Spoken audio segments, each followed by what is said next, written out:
Most people underestimate the power of process. They stick it in the back seat and forget about it until it's too late.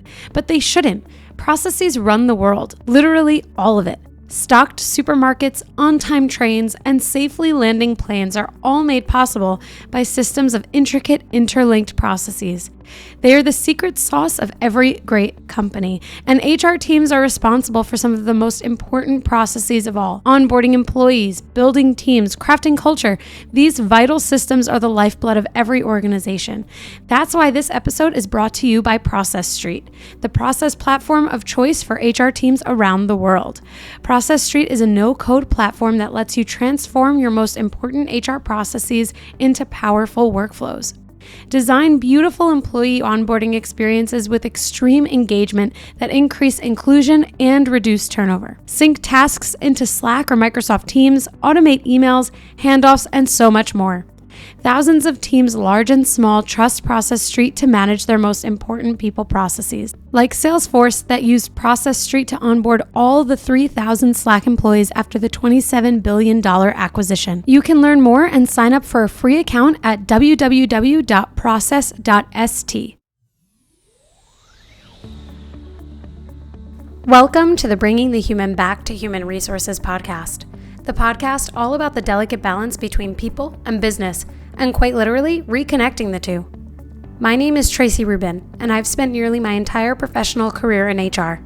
Join me as I share stories, opinions, and words of advice with you each week. Hi, everyone. Welcome back to the podcast. Thank you for being here for another week. You know the drill. Don't forget to rate, review, and subscribe wherever you're listening to this podcast, or if you're watching the podcast, do all the same stuff. If you're watching on YouTube, you can give the video a thumbs up and leave a comment. This month, I think, might just have to be a growth mindset month because these first two episodes of the month have been all about growth mindset, including this one.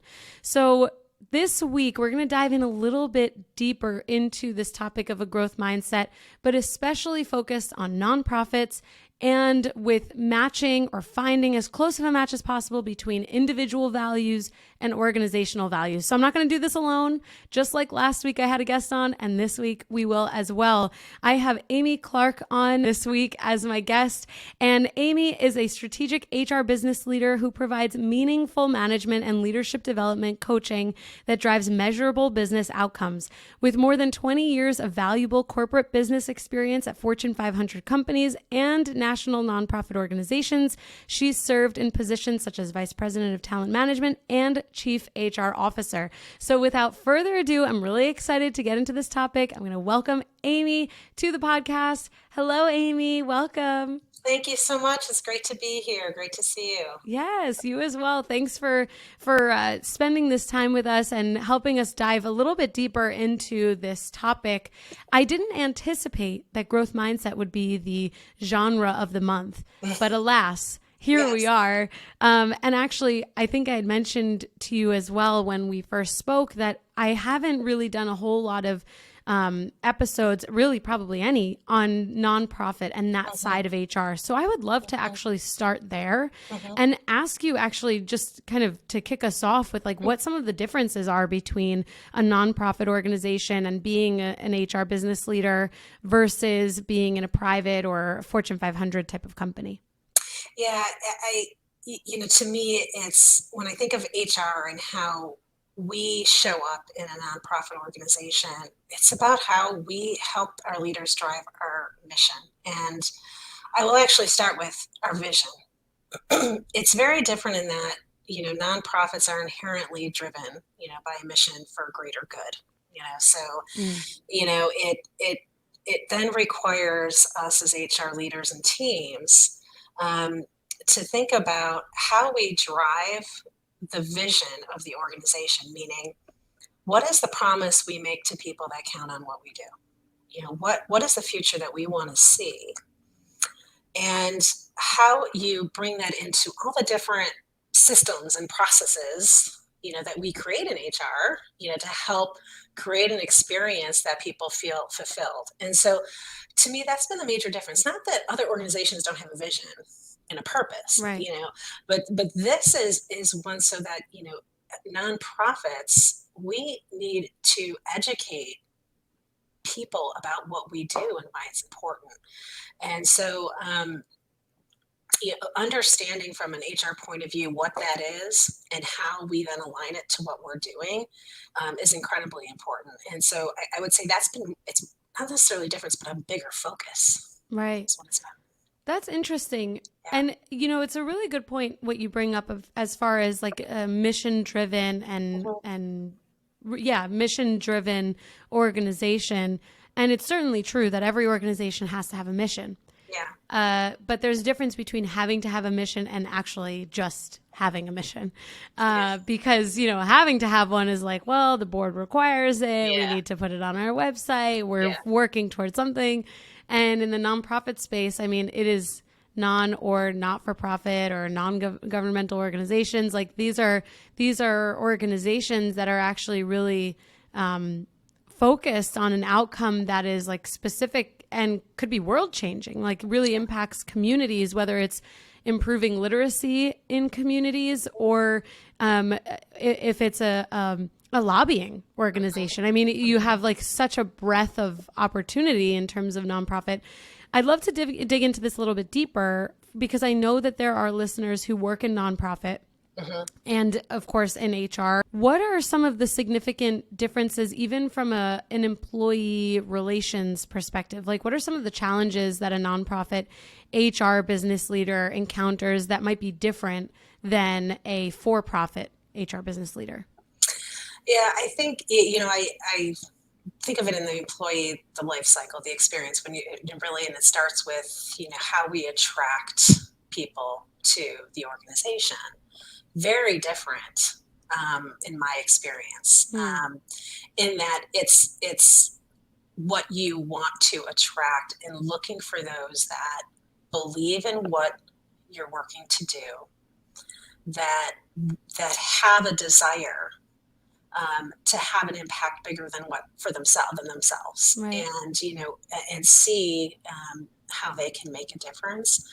And so it's attracting people in the market for that, but also in that process, helping them see how they can make a difference. And, I think that's the biggest thing, even throughout the employee experience, is in the trenches with the leaders. It's walking alongside them even more so than I ever have in my career, meaning that, the vision of a nonprofit, the mission of a nonprofit, needs to be talked about early and often in anything that you're looking to do with your team, and how you inspire your team and help them understand the work that they do matters.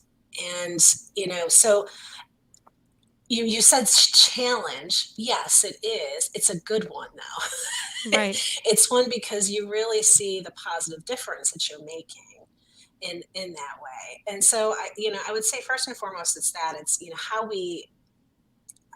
in what ways do you look to attract? And it has to be some different ways than you're looking at it from whether you worked in retail, financial services, manufacturing, those kinds of things, because, sometimes the flow of people coming to look to work for you is much higher. Where in a non-for-profit, you're very selective in that because you want to bring in people that, certainly are talented in the work that they do and known for the work that they do. And, but show them, hey, this is the kind of thing that you can get into, and this is the kind of impact you can have. And so it does require a different mindset in terms of talent acquisition in general, from the beginning to end. Yeah, that's interesting. And I have never worked in the nonprofit space at an HR level, but I can imagine, actually, there is a question that I have that I would love to, I don't know how transparent you can be, but I'm going to table it for 1 second, because the thought that I had when you were sharing that just before is that I would imagine, and correct me if I'm wrong, that working in a nonprofit is a little bit more than a job. This is actually like a belief system. This is something that is like ingrained in who you are, and you are so committed to the cause that it is, again, more than a job. Absolutely. Oh, I love that. I'm so inspired by that. No. That was beautifully said. It's more than a job. Yeah, and but here's the thing, it's more than a job, it's more than a career. It's in working with the people that I do, it's truly putting their heart and soul into what they do. Yeah. And you know, and people can compare, I mean, think of the market we're in the last few years. People, heightened awareness of what they value, of what they're Right. looking for. And I think from a nonprofit perspective, for us to be able to say, here's what we value and what we believe in, um, that it's a very different, it's a compelling message, but very different in how we start in talking to people who are interested in joining, and so Sure. I think and then it continues to live on. And it's so important to live on. That's why I said, from the vision and mission part of it, it needs to be ingrained in everything you do. It just needs to be. And because, because it is a belief, sometimes you have those rough days where you just don't feel like you're Yeah. making a lot of progress. We need to embrace those moments to say, okay, this is part of something bigger. And you know what? We're not seeing results right now, but maybe 1 or 2 years from now we will. Right. And how do you re-inspire people and just give them that energy to know that, yeah, we know, but we're going to get there. So it's exactly the way you said it. And it is so inspiring because and the input people can have and how they do their work is more as well. And so it's just an enjoyable, environment to be in because you are truly, helping people look inward and what they can deliver, and how they can work as a team to get there. That's awesome. I feel really inspired by that. And I mean, really, there is a shift in values, and we're going to come back to this. I still have that question that I want to ask you. Okay. But we're going to come back to this. We're going to move right into this values piece because it is so important. Yeah. But I'm really, now I'm inspired. I'm going to have to get some more conversations on the nonprofit space on the podcast because it's an entire economy. I mean, Yes. there are things that would never be possible without our nonprofits. And so I appreciate you shedding some light on this. Now, the question that I know I have, I'm sure others who have not worked in nonprofit have this question too. I'll preface by saying I might have a misaligned or a misrepresentation or a misunderstanding of what might be fact, but are salaries as competitive in the nonprofit space as they are in the for-profit space? They can be.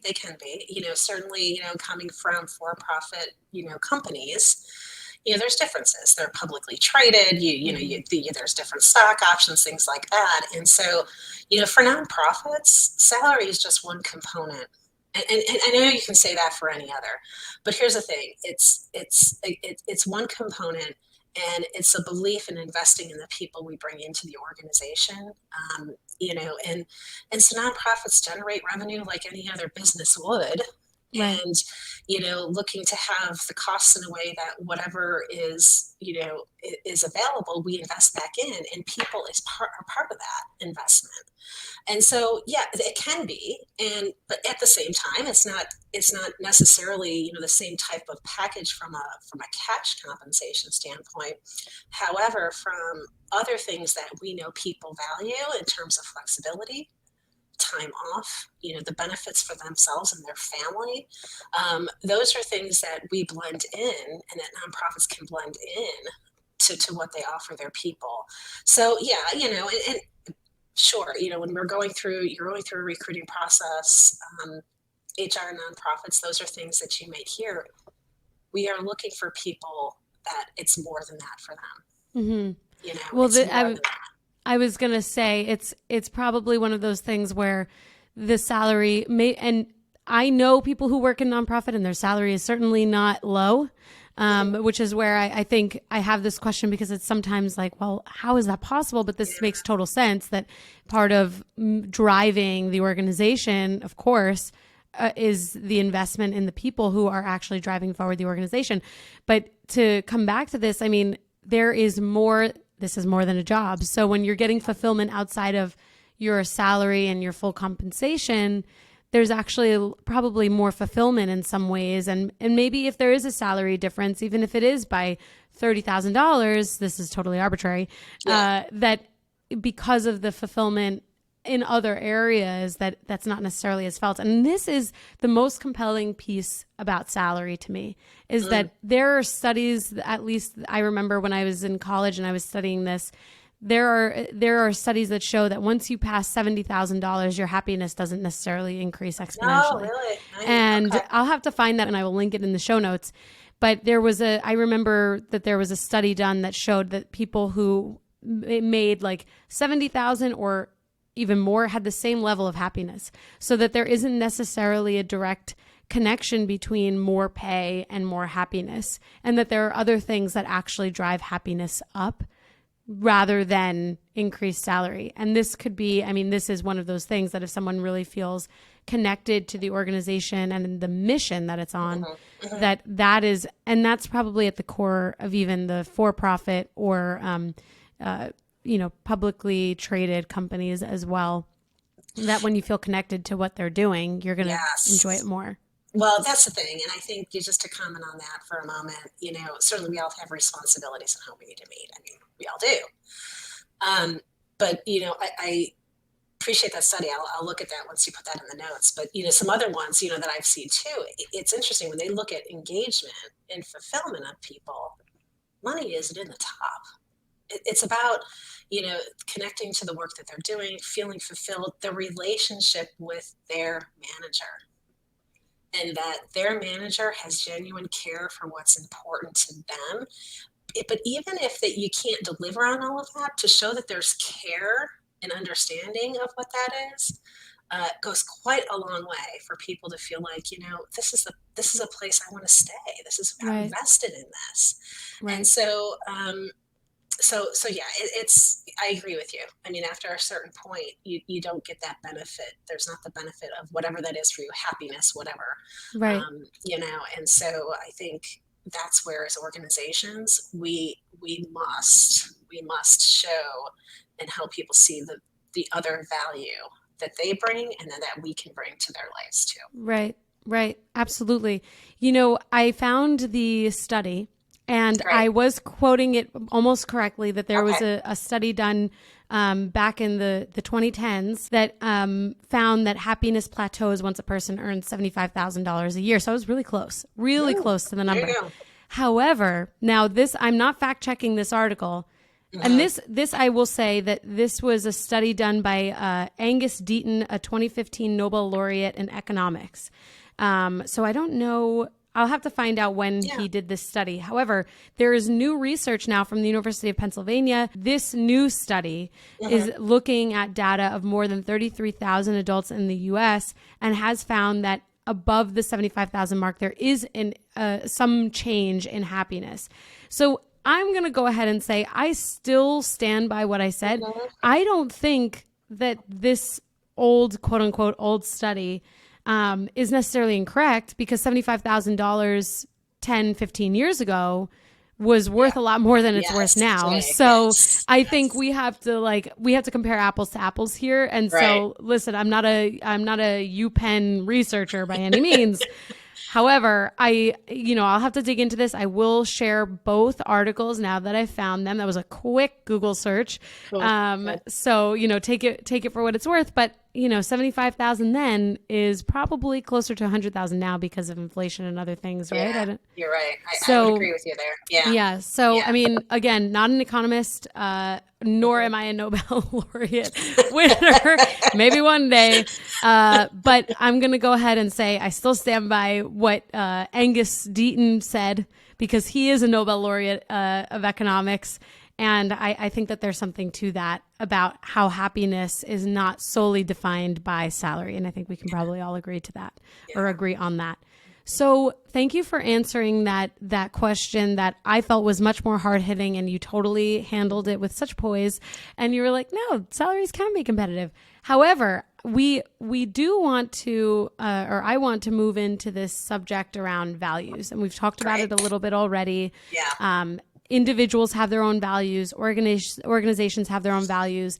And I will say that in last week's episode, I did kind of openly share that I have sometimes struggled to feel included by organizations' values just because of some things that I've experienced as an individual, as a Jewish woman, and as someone who is often misrepresented through race and other ethnic or ethnicity drivers.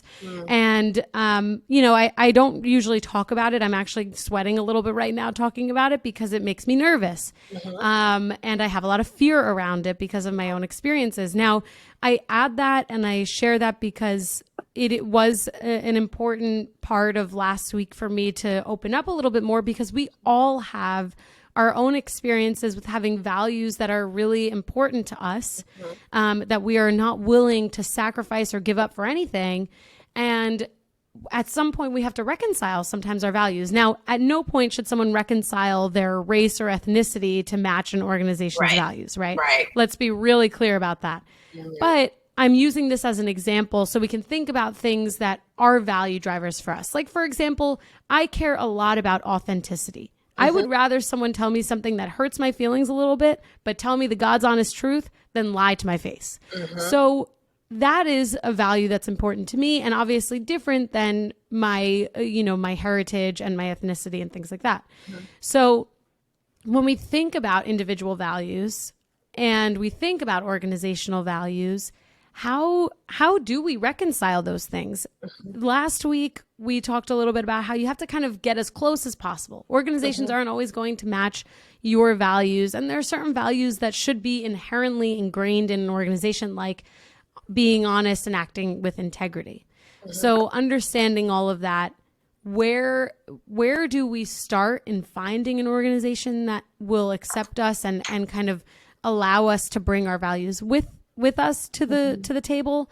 And how do we reconcile, or at what point do we reconcile our values in order to push forward our organization's values if they're not totally aligned? Right. Well, thank you for sharing your experience, because it's an experience many, have. And it's first and foremost, certainly it's claiming the values we have. And so when you're thinking about, what organization do I want to work with? It's becoming clear on what you value. And, there are many exercises you can look to do that. And the one I offer in my book is Growth Point is one way to do it, because you kind of think about, okay, here there's a whole list of them. What you said, authenticity is one of them. One of them that I drive towards is service, service to others. And that's so important to me. But what I've realized, right, when you claim your values, you start to understand why you succeed in some situations versus others, and or where you could be better. And for me, sometimes I service people so much, like, wait a minute, what about me? Yeah, right. It's like, hold on a minute, But anyway, I think it's important to claim your own, and going through the exercise of not only saying, because service, it's a word. It's not, you've got to define and understand behaviorally what that actually means for you. And so going through those exercises to say, okay, service, what does it look like? What experiences have I had? And how often do they come up for me to say, all right, these are the behaviors that I demonstrate. And then what is the outcome you want from it? Yeah. What benefit do you offer from other people? Having a value of service, having a value of family, having a value of, integrity, of authenticity. What is that? Right. And so knowing what they are for you is the first step. And so in going into organizations, and we can look at this from different views of what organization you're looking to work for, but also HR's role and leaders' role in helping people connect.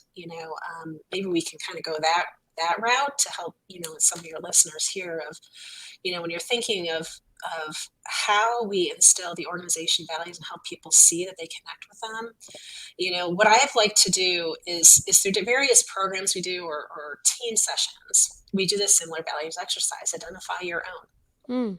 And actually I did that with an executive development program. We did that, and we did a word cloud, to see which ones came up. And then we did look at the organization values too, and saw, there's some words that are not even here. What's this mean? Hmm. But to connect the two, what we did, so for instance, if you have something like innovation as an organization value, that's again a word, but what does innovation mean? Yeah. Right? Innovation is a word It that's is a just thrown. word. Yeah, we're innovative. Well, great, good. Right. Like we're innovating by recording a podcast over StreamYard. It's like innovation, baby. There you go. We got it. Got that one. But Right. what was interesting is when you looked at the word cloud, you saw some people say, people had creativity, people had joy, people had purpose, some other things. And so what we were able to do is, as people looked at it, like, man, they don't align with the organization. I said, but do they really? Could the opposite be true? So take a look at yours. And so what you can do is when you look at yours and you look at the organization, you kind of look at it and say, okay, what could be some possibilities? And it's literally drawing a line of connection. Yeah. Right? What is important on the organization side to do, though, is to define what those words mean. I mean, I think we've seen, they're up on the wall, we value this, great. But just like vision and mission, your values to be defined to say innovation looks like this, meaning we seek out different perspectives to generate ideas. Love that. We don't have a meeting after the meeting. Right? A prayer to be sent up. Please don't invite me to a meeting. Another meeting. As a matter of fact, I'm going to auto decline. Don't invite me to a meeting after a meeting. I have strong opinions on it. I know, it's amazing how it happens, though, right? Oh my gosh! But you know what? I think it happened less in hybrid and remote time because you hang up the video. Maybe it didn't. I don't know. Who knows? I feel like it happens more now. You're right, remote times because it's less visible. Because I remember being in the office, you see two people walking down. I'm like, okay, what are they? Yeah. Like, oh, we just talked about that, Lucy. We just talked about it. It's over. It's done with. Close the book. Done. But that's the point, though, because when you think about values, they shape the culture, and really, what culture is how people work together and how work is done. And so, if you see that happening, you're like, oh, so it's really not inclusive because there's some conversation going on, and there was some decision that was made that and so people begin to kind of like, all right, what's happening here? Yeah. And listen, you're not always going to get it right. You're not. I mean, we're human beings. And so, but I think if values are meant to be aspirational, meant to help and guide our decisions, how we work, how work gets done, work processes in general. And so defining those things like innovation or, inclusion, and or you saying, we look at embracing technology. Why? So why do we want to do all this? Mm-hmm. So here's the thing. When you think about it from people connecting to organization, it starts with the organization. Organizations must say, listen, this is what we value. This is what we believe in. This is how we are going to make decisions and work together. This is the vision we have for our future. Values come into the vision, and how you portray that, communicate it to the mission and goals of the organization and how you actually do the work. Hey everyone, I wanted to take a quick break to tell you about the Employee Onboarding Podcast by Process Street. If you care about crafting a magical experience for new employees and you love podcasts, you won't want to miss this. Join the Process Street team as they have conversations with people leaders and technology creators exploring the world's most magical onboarding experiences. You will learn cutting-edge best practices, industry secrets, and technology to wow every new employee that walks through your door. I recommend the episode where Process Street's CEO, Vinay Patankar, sat down with Zapier's CEO, Wade Foster, to talk about how they've scaled employee onboarding in a $5 billion remote-first organization, and a conversation with Ben Eubanks discussing how to leverage AI and automation to improve the new employee experience will blow your mind. You can find the Employee Onboarding Podcast on Apple, Spotify, Google, or wherever you listen to your favorite podcasts. Go ahead and check it out, and don't don't forget, if you're interested in supercharging your employee onboarding or other HR processes, go ahead and give Process Street a try. You can sign up for a free account at www.process.st or check out their YouTube channel for a bunch of webinars and demos. And I think organizations do have a responsibility to help people see how their values connect now, to go to the case, this really isn't connecting for me. And I'm struggling in my job because of it. Absolutely, those things happen. And so we're not always going to see that alignment directly. We're not always going to see what we want to see. We're not always going to see the change when we want to see it or how we want to see it. So it's looking inward of how do we adjust. I'm not suggesting you sacrifice or you go against anything that is from an ethical standpoint. That's not what I'm saying here. Right. But what I've seen from people is, I don't get to have a lot of input, and that's really important to me. I feel like my input is not valued. And so what it comes down to is, what conversations can you have with others to learn more about why that is? Is that true? And if it is true, what actions or things can you do to help your input to have your input be heard? To have that voice? Because many times it comes down to where, the environment, the conditions aren't set where people feel like they're welcome to do that. And so who do you need to talk to about what that is and how you can move through that, or what needs to change organizationally or within a team to help create those conditions? So, it's more of it's looking inward to say, how can I create the change I want to see? And then at some point, if I'm not seeing that change, it's a decision you make. Sometimes we just have to say, I know this isn't happening for me right now, but it doesn't mean it's always going to be this way. Right. And sometimes what also can be true, because two things can be true at once, actually more than two things can be true at once. Sometimes the company is not really clear on what the value means to them. Like they know that they want to value it sometimes, or that's like part of the exercise that they went through when they started it however many years ago, or they created these values however many years, like 30 years ago. But sometimes I think one of the things that actually I was thinking about as you were sharing was that we, as companies grow, as companies evolve and change, you bring on new people, and those people are all an interpretation of the values. Everyone has their own interpretation of the values, and then they hire people through that interpretation, and those people hire people through that interpretation. It is like sometimes a bad game of telephone. And if we think about a value like honest communication, let's just a random value, right? Although I don't think any organization is probably that specific, but let's just say, and you hire someone who's like really direct. Some people are going to really love that. Oh, that's totally in my values. Like for me, I would be like, oh, sign me up for that team. And then there's probably someone who's like, oh, honest communication. Okay. Thoughtful, well thought, and then maybe it sometimes comes off as less transparent because they're taking so much time to think through what they say, to be honest about it, that maybe it's a little bit sugar-coated and a little delayed. And that works for someone, but two interpretations of the same value with different value sets because of what those leaders value. So this basically what we're saying is everyone's screwed and it's a conundrum. No, I'm kidding. I'm just kidding.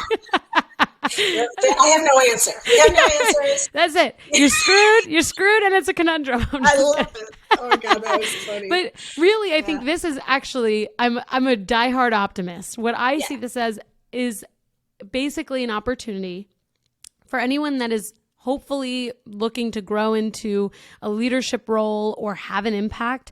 If they say, you know what, this is what the value means to me. This is how I drive this value. Then you're talking about a value add and not a value fit. And I have talked about this before, right? Isn't it? That is just like everything. I have to get that like on a board somewhere. But I attended a training virtually a couple years ago. I don't remember who hosted the training, Yeah. but when I was in the training, they said this. They said, don't hire a culture fit, don't hire a value fit, hire a value add, a culture add. And actually, now that I think about it, this was an all voices training, I believe, for diversity, equity, and inclusion. So this idea of a value add, my mind, it was like in that, I felt the growth mindset. I was like, yes, you know, and if anyone's not watching the video, I'm basically just making an explosion of my brain. And I was like, wow, I agree with this. And how have I never thought of that? But this is where training, learning and development and growth mindsets like actually really work. I mean, it really makes you think differently about your own experience. And so I've been taking this through with me throughout my career since then, because this is where, and even this is how I have reconciled some of my own considerations and my own values. It's like, well, I don't want to always fit in to a value set with an organization. I want to add value, and I want to add values to the organization. And coming back to this point that you made about how values are just words, and like these are, we have to have like, thought behind it. We have to have intention behind it. It's like each value has to have a behavior, and you have to be able to share the whys and the whats and the hows behind values.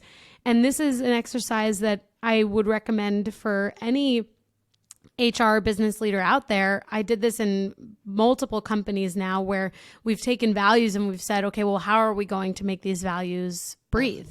And we've added behavior. They're almost like, what are they called in math? Like, are they convectors, where it's like they have the arrows going back and forth, and it's like with this comes that, and you have to have the. I think I'm using the wrong terminology here. I can't help you there, but it sounds good to me. Might have to do a quick Google search here. I feel like they're, let me look this up really quickly. I'm not getting it. If anyone can tell us what the term is, it's not convectors.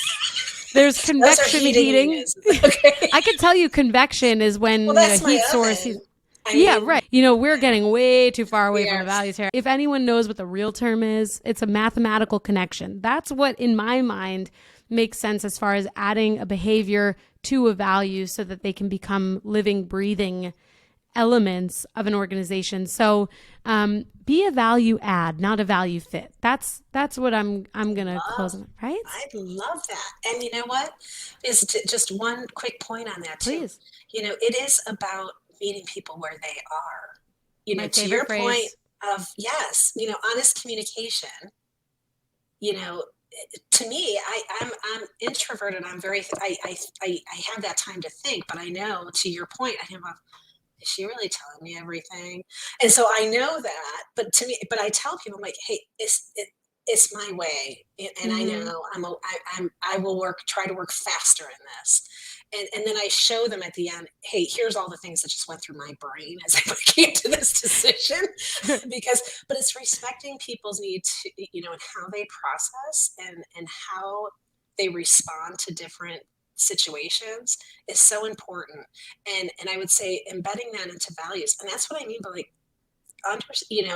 having the voice in the room, but also the mind in the room and how we process. And so it's really getting to know your people. Totally. Your people. It all comes back. It all comes back to the people, right? Yeah. This is, there are two things that I'll point out here. One, I always say this phrase. It's my favorite phrase, meet people where they are. It is the truest thing to ever be said, because we can't expect people to meet us where we are. We have to figure out, how are we going to push this organization forward? It's through the people. Where are our people? We got to go find them. We got to go to where they are. We've got to meet them where they are. So I love that. And the other thing is that when we are, propagating these values and we're pushing the organization forward, I think when it comes to this, like the value add perspective and how people create businesses, Starbucks isn't Starbucks because of the coffee. Starbucks is Starbucks because of the people, the baristas, and the people who work at Starbucks, and the people who purchase Starbucks. Yep. It became a craze because of people, not because it's such exceptional coffee. It's great, but it's not exceptional, right? It's the people who actually drive the business values forward. You can think of organizations, Trader Joe's, like why do people go back? It is because of people. So meeting people where they are, super important.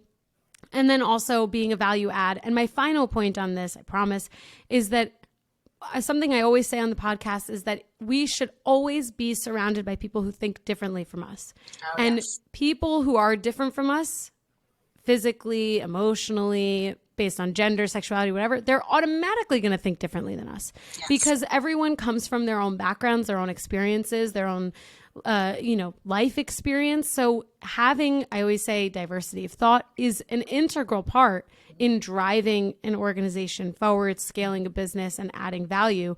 And when I think about this concept or the quote unquote conundrum of a values fit, actually, again, we don't want a values fit. It is important to have people from all different backgrounds to add value.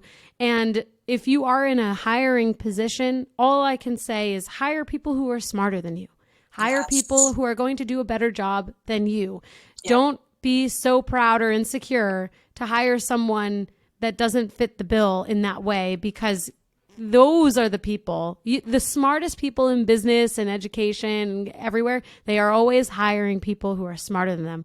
So, whatever that means to you, whether it's someone's better at a subject matter or whatever, hire that person. Sometimes we only stand in our own way when it comes to those things, right? Be a humble leader. Be a humble leader. Humble and a servant leader too. And absolutely. Let's break down what servant leadership is actually. Yeah. I don't know that I've talked about this so much, but I have my own explanation. Maybe I've shared this before, but what does servant leadership mean to you, and why is it so important when it comes to like humility and leading with humility? To me, it's how you contribute to others and what they want for themselves. Yeah. It's not about listen, we all, look at people like, I know you could do this. Like, I could see you doing this, see you doing that, right? Because we see things in people, and I want people to tell me that, because you're not always identifying that for yourself, but you're thinking of them first and their interests and how you can help them be successful. Yeah. And I like to think about care of a leader. The compassion a leader shows for what someone else needs. That's, for humility. I'm thinking of myself less in this moment, having compassion for what an individual is experiencing. And then I'm helping them really, and I'm then adapting my own style of thought. And I'm questioning the assumptions I have about it. And using what I understand about the individual to say, okay, how do we help you move forward in what you're looking to do for yourself? So that care itself, and really helping people then, and then reinforcing is what I like to say then too, reinforcing for you as a leader, this is not about me. This is about, now let me just, disclaimer here. Yes, we're in an organization. We want the organization to be successful, but without understanding what success is for each person, you're not going to get there. Boom. It's an individual journey. Yeah. As much as you try to say, I think you need to develop this, this, and this. Oh, well, gee, thank you. So you know what? It's, development and growth is a change process. You need to help people see it, and you need to do it in a way first to say, what's important to you? And then empathy comes into play to kind of to then place yourself in a position, not sympathy. It's more of putting yourself in their experience. Because then with all those things, you're more skillful in what you're doing. And so to me, I look at servant leadership, humility in a way of, again, we can say these words. What does it look like in action? I love that. So I love that. Someone once told me probably the very beginning of my career when I was still at Target, they said, figure out what motivates an individual and you leverage their motivations to lead them. Figure out their why. Some people are motivated by money. Some people are motivated by input. Other people are motivated by challenges, opportunities, whatever.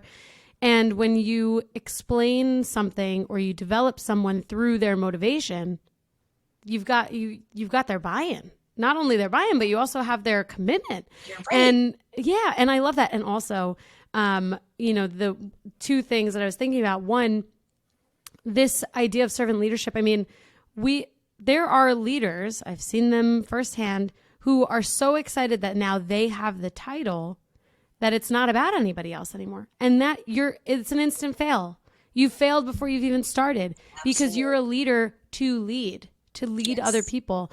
And, I've shared my own personal growth as a leader on the podcast about how, someone has given me really good advice about how sometimes it's important to pull back. And you might be really good at executing something. I know I can execute something in my sleep, right? Certain things. But that's not the point of being a leader. The point is actually to let go and let lead and let other people take the opportunities that were afforded to us by our servant leaders. Mm-hmm. And it's a really important part, I actually think, of a growth mindset, actually, because when someone is having a career transition or is taking that next step, trying to learn, trying to get to the next step, trying to grow, there are really specific action items there that have to happen. People have to pull back. They have to do a little bit less. They have to delegate a little bit more. And all of that comes through with their leadership style. And leadership styles have to change based on who you're leading. There's so much there. And I just want to close out by saying it's not convector, it's vector. We found it. Nice. I had a revelation. I had a revelation.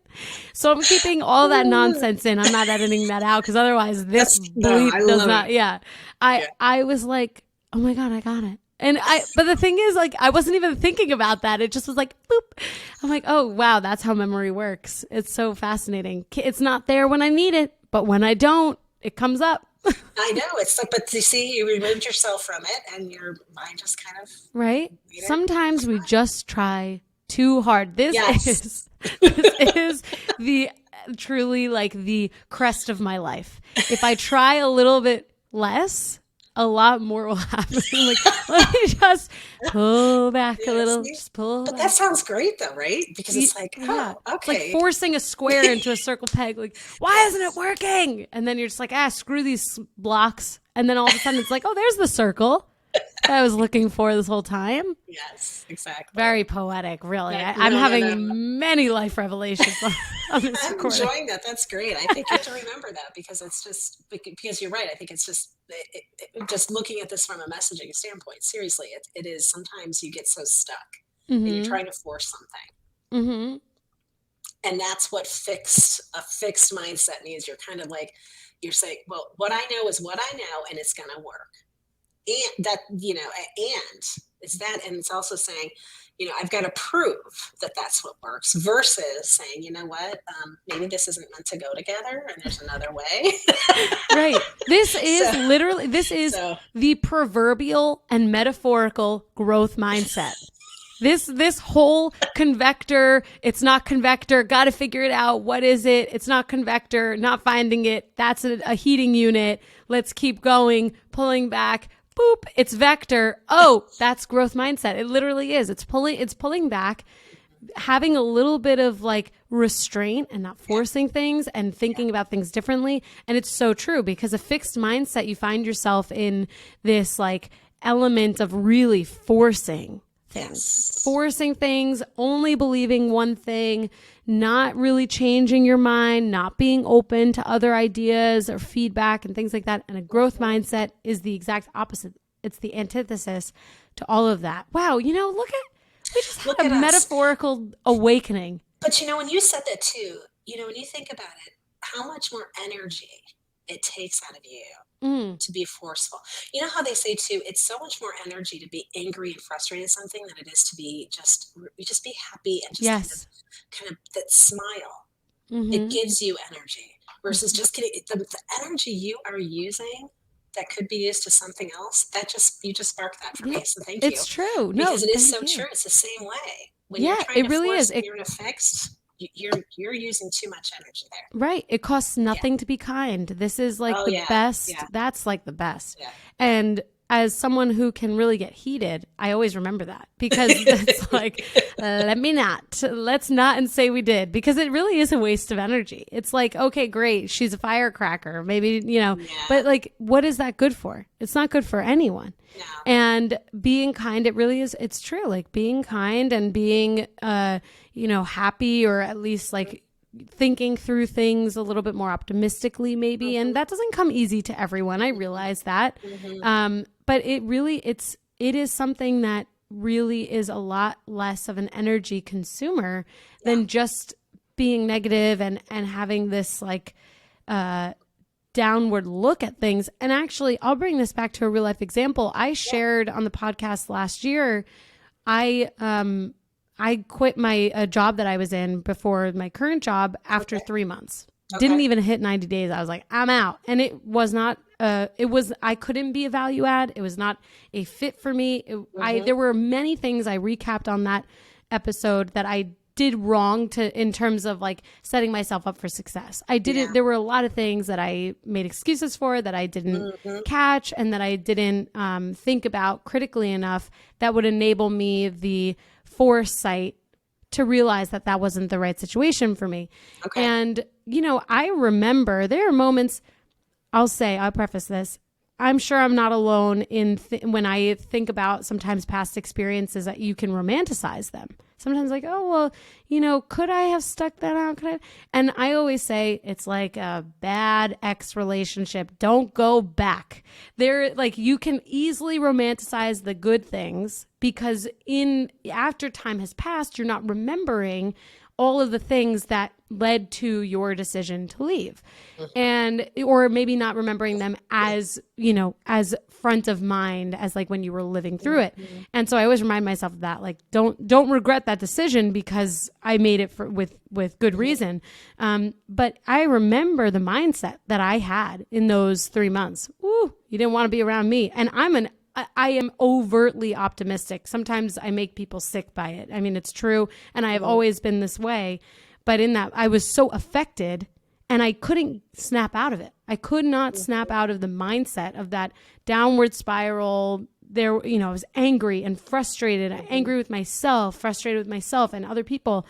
But if I had kept that, because there was good reason for me to feel that way, if I kept that kind of like, okay, I have reason, I'm justified, I can feel this way, I'm doing all the things that I need to do to find a new job, but let me not waste my energy. Let me just do the thing, be myself, smile, and be happy. And I was always kind. I'm always kind. That is without saying. But, you realize sometimes when you look back on your own life experiences, the energy that you've wasted and the time that you've wasted in this energy. And I think that was a huge part of my growth journey, was realizing that as optimistic and happy and passionate and positive as I am, it just takes one experience sometimes to bring that negative energy out of you, to change your mindset from growth to fixed. And it's the same thing where it's much harder to go from a fixed to growth mindset, because it does take a lot more intention. And it's easy to fall into a fixed mindset because it's easier to just say, I'm going to do what I want and I'm not going to listen to anybody. But just as fast as you can go from a growth mindset to a fixed mindset, you can also put in that same intention and reinvest your energy from going from a fixed mindset to a growth mindset. Yeah. Well, congratulations. Because but seriously, because, you use that experience and you didn't look at it in the form of regret. I mean, sometimes we do for a moment. We just wallow. Yes. Wallow I did. So sometimes we need to do that, though, because otherwise it's just going to continue to, interrupt what we should be doing. And, you discovered a growth point for yourself. And what, I mean by that is saying you looked back at something, and I've done the same. And I encourage people to do that. You look back at experiences that were pivotal moments for you. It could be an experience like you had a year ago, or it could be an experience to your childhood, early career, that you then say, I know I could have been different, or I know this can be different for me.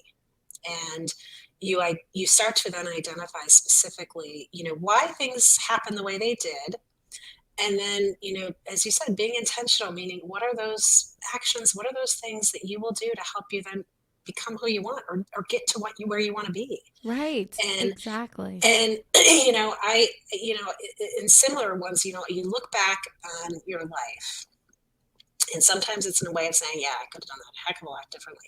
But then you look back on your life, and you say, how have I handled that? There are messages that still hold true today.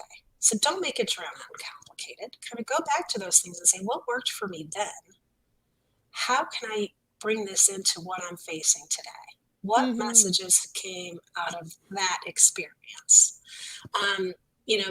So it's more of that learning moment, and that point in which you kind of say, all right, I know I can be better. I know I can help those around me be better. And this is what worked for me in the past. So, you know, people say, you look at the past is the past. It is, but you learn from that. Yes. And actually, it's exactly that. If you learn from it, there is nothing to regret, No, because there's no, some, and my dad actually says this all the time, that you can't, and obviously there are always outliers in situations, so just take it for what it's worth at face value. But, a situation is never truly bad if you're taking something away from it, if you're learning something and you're growing from it. And I think he probably used different words, and maybe I'm like loosely translating what he said, but that is, I mean, and it's really true. If you can take a situation that maybe did change you and was impactful positively or negatively, and you can take that away and really apply the learnings or the growth that you receive from that, then actually it's done a lot. And there will always be situations like that. I talked about bad leaders that I've had that have done that for me, that have been some of the best experiences in the end, because you learn a lot from the yeah, people that you don't agree with. yeah, Yeah, I yeah, totally agree. And I really appreciate your hindsighting that and adding color and flavor to this message. It's really important. yeah, yeah. And the one thing, just coming off of what your dad shared with you, it's those are important things to remember too, is how you grew up and those message points from anyone in your life. And I remember the one thing my dad would say, he'd be like, no matter what happens, you'll be okay. And of course, a teenage girl, I'm like, oh, come on. Seriously, my Thanks, world's falling Dad. apart. Thanks. That was really helpful. But you know what, though? Exactly. Then I was just much more, I didn't have as much experience, but over, in time, so he would extend that to some things. And, he had passed when I was 16. And as I was Oh, going through sorry. life, I know I would keep that quote. And I'm like, you'll be okay. Because you kind of think about what are the things that could happen, and you're going to be fine. And so I look at that quote differently in the point of my life than I am now. As simple as that is, it's been one of the most valuable things that come to mind for me, and everything, Mm. because you begin to have a meaning, what it means for you, and how it helps you move forward, and have some resilience in what goes on in your life. So Absolutely. I love that you bring that up, because it is important for us to look at those people that we've admired, that have been part of forming who we are today, and going back to those learning moments too. Yeah. Thank you for sharing that. And Hmm. it reminds me of an Emily Dickinson quote about hope. And I realize we're getting Yeah, real deep at the end of we this are. podcast here, We but that's are. okay, because if you've Yes. made it this far, I think you're really going to enjoy this quote. I Hmm. heard, so I studied English in college, so I knew this quote, but I forgot Okay. about it. And I recently heard it again, and it is so beautiful. I have to read it. Okay. Hope is the thing with feathers that perches in the soul and sings the tunes without the words and never stops at all. And, when you reflect on that, it's like you might stop listening, but it doesn't stop singing. So there's Mm, always hope. There's always something inside of you that's like, keep going, keep going, keep going.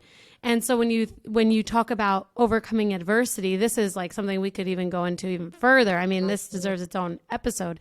But overcoming adversity, this is actually kind of how I started off this episode, in mhm. sharing my own anecdote with you, and then you sharing your anecdotes with us. When you have that moment and you're reflecting on what it means to you, it's going to be difficult. It's adversarial. You question your own existence and what it means to be part of the community and the world, right? But at the end of the day, like Emily Dickinson said, there is always inside of you this song of hope, and all you have to do is remember to listen. That's all you have to do. Sound Isn't of that such a listening. beautiful quote? I think about it's the sound of listening. Yes. What that is. It's beautiful. I love that. I love that. I'm going to have to look that up, and then I like to write those certain things down.